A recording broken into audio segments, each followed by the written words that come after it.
press the bell icon on the YouTube app and never miss an सभी को जय हिंद दोस्तों, आप सभी का हार्दिक स्वागत है जय हिंद रिएक्शंस पे।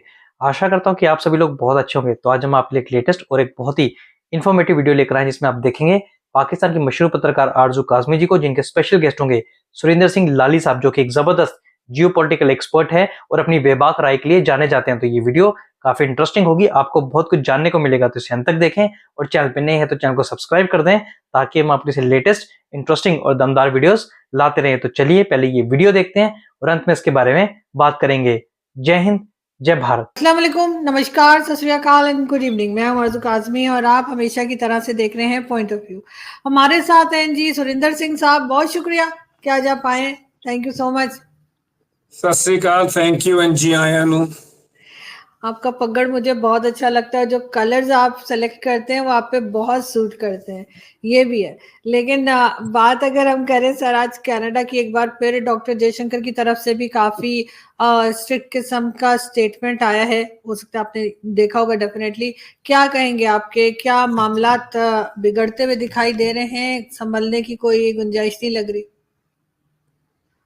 मुझे लगता है आरजू जी अभी और नीचे जाएंगे, और जब तक जस्टिन ट्रूडो नाम का कीटाणु वहां है, कीटाणु कीड़े को कहते हैं हिंदी में, तो जब तक ऐसा कीटाणु, मुझे पता है तो जब तक उस तरह का कीटाणु है, क्योंकि वो भी लग नहीं रहा है कि उन्हें भी समझ आ रही है, क्योंकि उन्होंने पहले एज ए प्राइम मिनिस्टर आपने पार्लियामेंट में हेड ऑन खड़े होके एक फेलो डेमोक्रेसी को ले लिया। मतलब एक कॉमन सेंस नाम की चीज होती है, इतनी तो एक मोहल्ले की सियासत में भी पता होता है कि आप खुद नहीं इन्वॉल्व होते, पहले आप अपने नीचे से इन्वॉल्व होते हो। आप खुद थोड़े ना, आप अगर आप खुद इन्वॉल्व होगे तो फिर तो आर पार की लड़ाई होगी। फिर RC royal Canadian mountain police है, उससे प्रेस कॉन्फ्रेंस करवा दी, जो कि एक पॉलिटिकल ऑर्गेनाइजेशन है।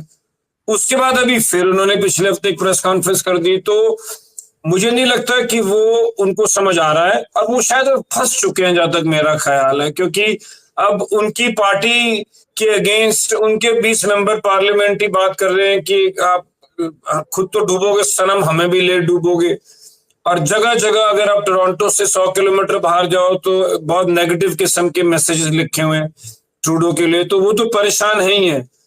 पर इंडिया ने अब मन बना लिया कि अब हम इसको हेड ऑन लेंगे।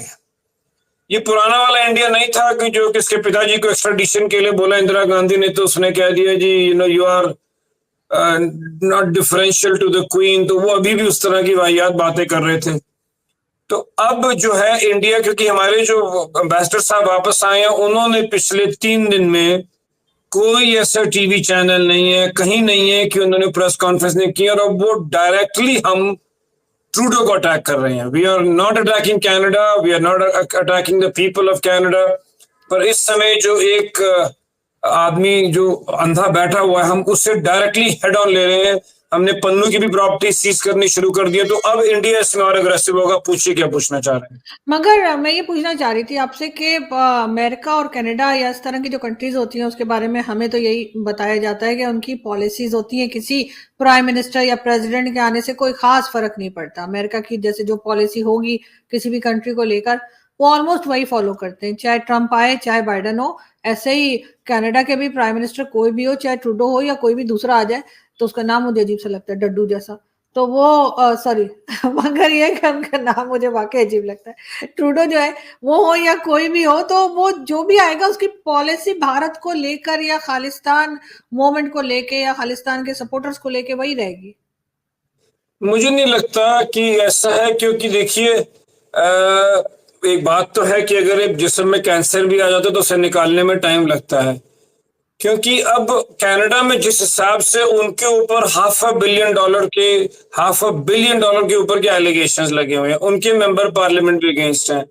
टू एन एक्सटेंट मैं आपकी बात से इत्तेफाक रखता हूं, क्योंकि जो उनके लीडर ऑफ अपोजिशन है पियर पॉलिवेयर, वो भी उन जलसों में बैठे हैं जहां पे के नाम के नारे लगा गए। अगर एक समझदार पॉलिटिशियन होगा तो उसके बाद प्रेस कॉन्फ्रेंस करेगा कि जी नहीं, मैं इससे इत्तेफाक नहीं रखता। तो इतनी जल्दी तो नहीं ठीक होगा, पर अब ठीक है। मतलब क्योंकि देखिए, हमें हमारी कंट्री सुप्रीम है। एक बार हमने एक हवाई जहाज खोया, 327 प्लस 2 लोग खोए।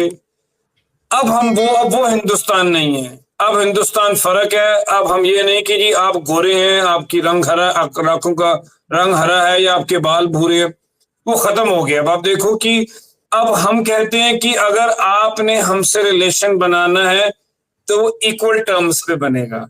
अब वो जमाना चला गया। अगर आप वैसे भी वर्ल्ड में देखेंगे कि जितनी भी इमर्जिंग इकोनॉमीज हैं या ट्रेड है, वो तो सारा हमारे पार्ट में शिफ्ट हो रहा है। मतलब एक जमाना था आरजू जी, जब हम छोटे होते होटल में जाते थे तो अंग्रेज जब आता था तो सारे जो वेटर्स थे वो भी एक्साइटेड हो जाते थे कि ये अमीर है, ये हमें टिप देगा क्योंकि अंग्रेज है, ये डॉलर में कमा रहा है, इसका डॉलर 12 रुपए का है, 15 रुपए का है। पिछले 20 साल में बदल गया है। अब इंडिया की अपनी इकोनॉमी, इंडिया की अपनी टूरिज्म, इंडिया की अपनी बाइंग पावर इतनी है कि मैं बड़ी माजरत के साथ कहूंगा कि अब तो यहाँ अंग्रेज आके गरीब हो जाता है, क्योंकि जब वो यहाँ आता है तो वो देखता है कि इतनी एक्सपेंसिव होने के बावजूद भी इतनी स्पेंडिंग पावर है इस कंट्री में। मतलब आज भी अगर मैं न्यूयॉर्क जाता हूं तो न्यूयॉर्क में शॉपिंग और खाना पीना हिंदुस्तान से सस्ता है बनिस्बत इसकी कि मैं दिल्ली में कहीं जाऊं। तो अब इतनी बड़ी स्पेंडिंग पावर इंडिया के पास, इतनी बड़ी इकोनॉमी है, इतनी बड़ी मिडिल क्लास क्रिएट हुई है। मतलब 80-80 करोड़ के तो अपार्टमेंट्स हैं गुड़गांव के अंदर जो कि बाय इंटरव्यू मिलते हैं। तो आप इससे अंदाजा लगा लीजिए कि अब वो जमाना गोरों का चला गया। क्योंकि ये देखो दूसरा खेल भी तो ये 5 आइज के खेल रहे हैं ना, 5 अंग्रेजी बोलने वाले वेस्पी वाइट जो गोरे हैं, वो उन्हीं का ये क्लब है। उन्होंने इंटेलिजेंस पास की है, उसी ने वॉशिंगटन पोस्ट को लीज कर दी। तो एंड में जितनी 5 आइज है ये सारे अंग्रेजी बोलने वाले गोरे, और खेला तो यही खेल रहे हैं। पर एक तरफ से चाइना इनके गले में अटक गया है और कुछ हद तक हम भी अटक गए हैं। मगर खैर चाइना और आप दोनों तो अब मिल गए हैं, तो आप दोनों मिलके मुझे लगता है कि अटक जाएंगे इनके गले में। लेकिन सर इनको इंटरेस्ट क्या है, मुझे समझ नहीं आ रही है। ऐसे तो हम भी बहुत बार कश्मीर की बात करते हैं और हर जगह जाकर हमारे लोग या हमारे जो प्राइम मिनिस्टर या फॉरेन मिनिस्टर होते हैं, जिसको भी मौका लगता है, वो किसी ना किसी जगह पे यूनाइटेड नेशन हो या कहीं हो जाके कश्मीर कश्मीर जरूर करता है। लेकिन कोई सुनता नहीं है, कोई जवाब नहीं देता, कोई रिस्पॉन्स नहीं करता, कोई हमारी मर्जी की बात नहीं करता। ठीक है, हमें लगता है कि हम इस जगह पर कहीं ना कहीं फेल हो जाते हैं। अब हमें अच्छा लगे या बुरा लगे, फैक्ट यही है।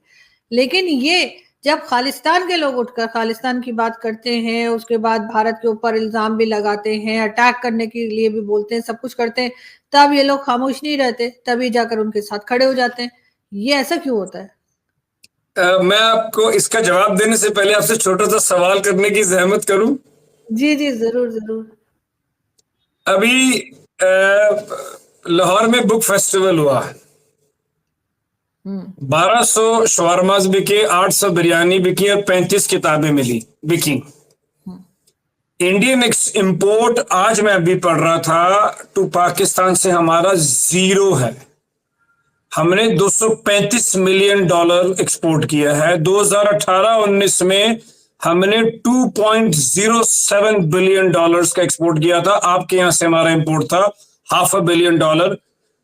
अब मुझे एक बात बताइए कि ये आपको समझ आ रही है चीज इस्लामाबाद में, तो आपके सियासतदानों को क्यों नहीं आ रही है? मैं सिर्फ एक आपसे सवाल पूछना चाहता हूं कि ऐसा क्या है कि वो इंडिया से इतनी दुश्मनी पाल के, टेररिज्म एक्सपोर्ट करके, चाइना के साथ भी कोई आपका बड़ा अच्छा रिलेशन नहीं है क्योंकि वो कभी उनके चाइनीज को मार देते हो, उनके बेल्ट रोड इनिशिएटिव के पैसे पता ही नहीं कहाँ चले गए, उन्होंने भी कहते हमने कहाँ हाथ डाल दिए, वो भी फंस गए हैं, अमेरिका ने आपको इस्तेमाल करके छोड़ दिया। तो मैं आपसे ये सवाल पूछना चाहता हूं कि आरजू जी को समझ आ चुकी है, और मैं एक्नॉलेज कर रहा हूं कि आरजू जी को समझ आ गई है कि पाकिस्तान में कुछ बातें हो रही हैं वो इंडिया से ज्यादा पाकिस्तान को नुकसान दे रही हैं। तो क्यों नहीं आपके सियासतदानों को समझ आता, क्यों वो फिर भी कश्मीर और टेररिज्म एक्सपोर्ट करते हैं? मुझे एक छोटा सा जवाब दीजिए, फिर मैं आपको अपना जवाब दूंगा। सर पॉलिटिशियंस की समझ में आ रहा है, लेकिन पॉलिटिशियंस को जो डिक्टेशन दे रहे हैं उनकी समझ में नहीं आ रहा। शायद समझ गया मैं। मालूम है डिक्टेशन कहाँ से आ रहा है। मैं ज्यादा पुश नहीं करूंगा उसमें क्योंकि आपकी सेफ्टी मेरे लिए बहुत जरूरी है, भले ही मैं आपसे 1500 किलोमीटर दूर हूं। अब ऐसा है कि आपका सवाल बहुत बढ़िया है कि जो लिबरल पार्टी है, जो उसका कॉकस है, उसमें क्या है कि उसमें जो नीचे के लेवल से लोग आते हैं उसमें कोई भी आ सकता है। तो उसमें से ही, वहां से ये जो के एलिमेंट है, ये नीचे से ही जड़ों में घुसने शुरू हो जाते हैं। और क्योंकि ये नीचे से घुसने शुरू होते हैं तो जब ऊपर पहुंचते हैं तो यही छन के पहुंचते हैं। और इन्होंने अपनी एक वहां पे सिख ऑर्गेनाइजेशन भी बना रखी है। तो वो सिख ऑर्गेनाइजेशन भी एक फ्रंट है, इन्हीं का ही है। तो ट्रूडो क्या गेम खेल रहा है इस समय कि एक तो उसको वोट मिलती है, क्योंकि देखो जितनी भी माइनॉरिटीज होती हैं, भले इंडिया में भी मुस्लिम्स हों, माइनॉरिटी किसी भी कंट्री में होगी उसकी एक तरफा वोट होती है, क्योंकि वो सारे एक एरियाज में रहते हैं। और दूसरा, आम गोरे को कोई इंटरेस्ट नहीं है। अगर आप लंदन पेरिस चले जाओ, उनके इश्यूज ही कुछ और है। वो तो अबॉर्शन के इश्यू पे और सोशलिज्म के इश्यू पे, लेफ्ट के इश्यू पे और इमिग्रेशन के इश्यू पे वोट करते हैं। तो ये जो छोटे छोटे लोग, कम्युनिटीज आती हैं, इनकी वोट आसान होती है। और क्योंकि ये नए नए आते हैं, नए नए पैसा कमाया होता है, तो ये इनकी फंडिंग भी करते हैं। तो इनको इनसे एक तरफा वोट और नोट दोनों मिलते हैं। अब क्या होता है कि अब इस लेवल पे हावी हो चुके हैं जो के एलिमेंट हैं, कि ये अब आप देखिए कि संदीप सिंह सिद्धू नाम का एक वहां पे सुपरिटेंडेंट पुलिस उनका बना है, जो कनेडियन बॉर्डर सर्विस एजेंसी में बना है। हमने एविडेंस दी उसके अगेंस्ट कि वो बलविंदर सिंह संधू, जो कि शौर्य चक्र वेंदर है, उसके मर्डर में इन्वॉल्व है।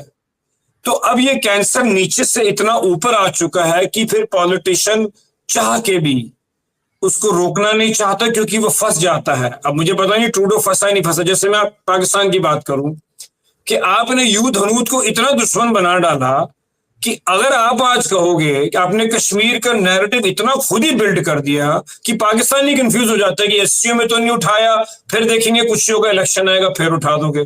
तो एक आपने अगर जिन क्रिएट कर दिया, एक आपने फ्रैंकेनस्टाइन मॉन्स्टर क्रिएट कर दिया, तो उस समय तो जब आपने किया वो आपको फायदा दे रहा था, लेकिन वो कब घूम के आपको काटेगा, वो प्रॉब्लम हो जाती है। तो ये इतना ज्यादा नीचे से ये लोग ऊपर आ चुके हैं। और दूसरा, इनके पास पैसा है और पैसा देते भी हैं।